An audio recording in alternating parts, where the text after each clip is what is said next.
Hormuz జలసంధి దాటుకుని మరొక నౌక భారత్కు చేరుకుంది. అమెరికాలోని నెదర్లాండ్ పోర్ట్ నుంచి ఎల్పీజీ గ్యాస్తో బయలుదేరిన నౌక ఎటకెలకు మంగళూరు పోర్టుకు చేరింది.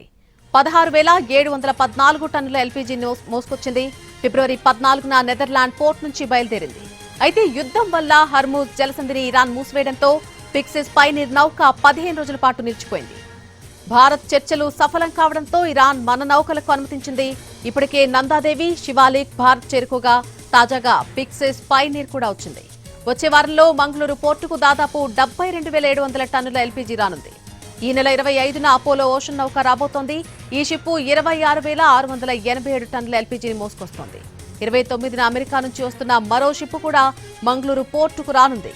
ఇందులో 30,000 టన్నుల ఎల్పీజీ రాబోతోంది.